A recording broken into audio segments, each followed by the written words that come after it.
us as indigenous people believe that we are free in 2015.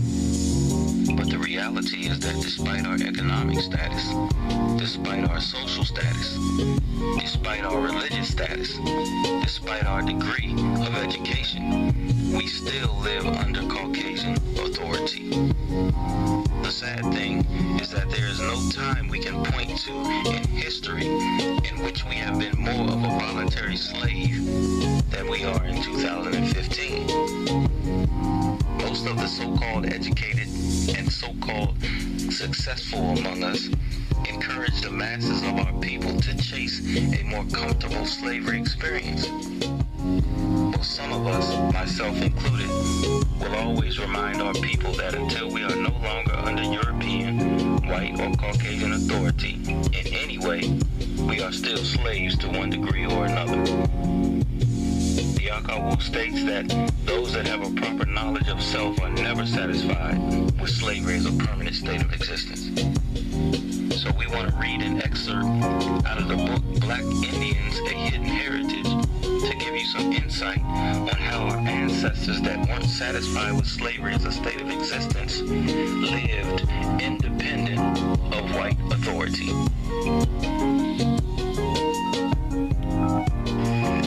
From the time of Columbus, the gravest threat to European domination of the Western Hemisphere came from outlaw communities of former slaves. These maroon colonies, as they were called, were considered a knife poised at the throat of the slave system. Some fearful Europeans saw them as a sword pressed against the entire colonial system in the Americas. Men and women who lived in them saw their settlements as the fulfillment of an American dream, a sheltered home in freedom.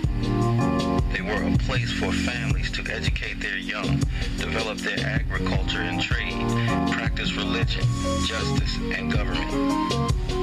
As outlaw communities, they operated in remote, difficult to find, and hard to defeat locations. Maroons considered each day of survival a small miracle and were thankful for each new dawn as free men and women. Some colonies were begun by a single African or so-called Indian, and others were the result of several or many slaves fleeing together.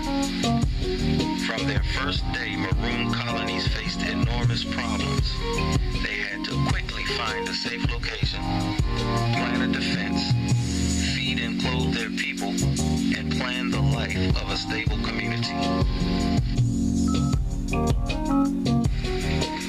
Families meant that communities would last, remain at peace, and that their soldiers would fight harder because their loved ones and children were at risk.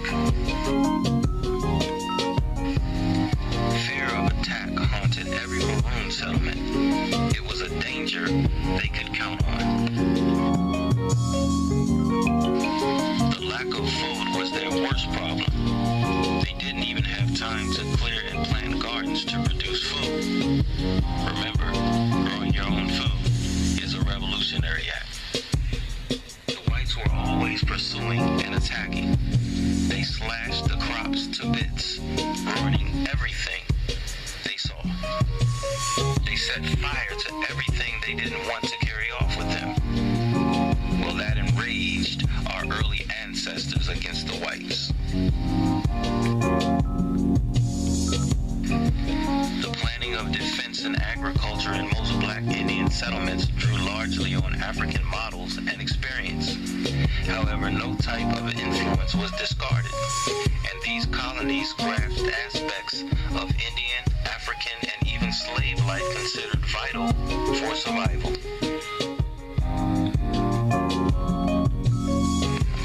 The African influence was strongest in tropical maroon locations, and their African methods of planting, irrigation, and harvesting held sway under African-type governments.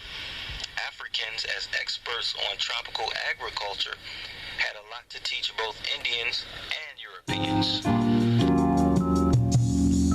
A leading defense technique, which was planting sharp sticks in a pit and covering it with thick grass to trap trap intruding armies was African.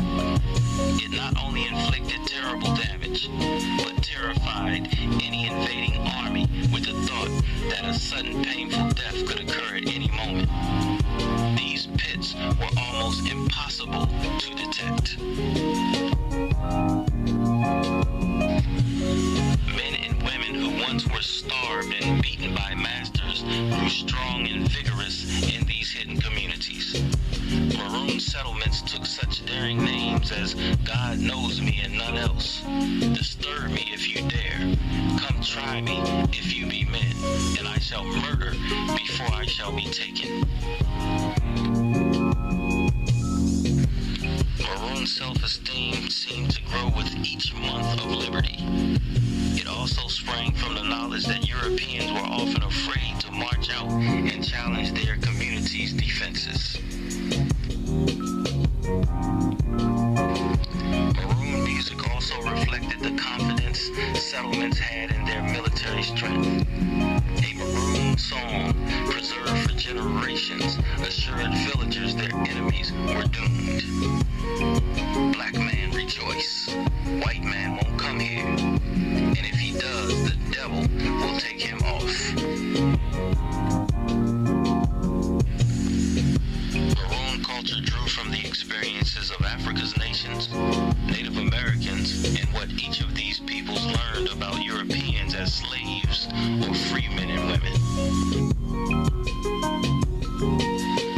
African patterns, prominent in farming and defense, were also important in government, administration of justice, and religion.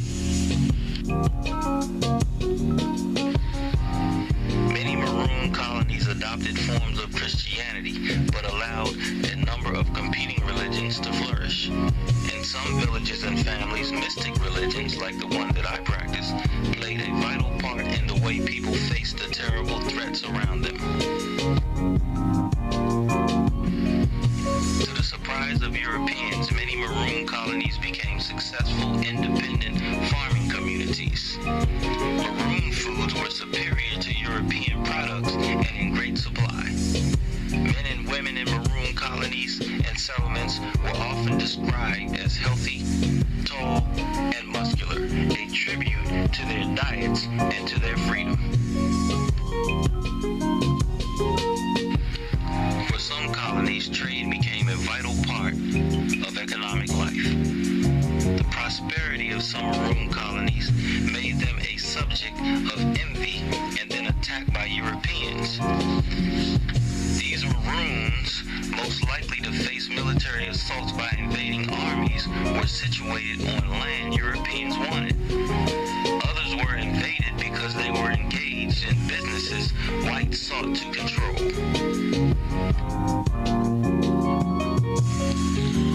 Black Indians in Venezuela in 1728, for example, ran a successful shipping operation Europeans wanted. In 1732, Spain sent out 250 soldiers to challenge the dark businessmen. Black Indian sharpshooters' musket fire then brought down all but 44 European soldiers. But Spain had not given up. It sent 1,500 troops after these Black Indians, and it still took them another 5 years to eliminate their dark business competitors. This is how our ancestors that were not satisfied with slavery as a permanent state of existence lived despite constant European, Caucasian, or white attempts to bring them back under white domination. We must go deep within our collective selves and find the courage to live independent of our enslavers in the tradition of our ancestors. This has been Darko Agabo Wakatu.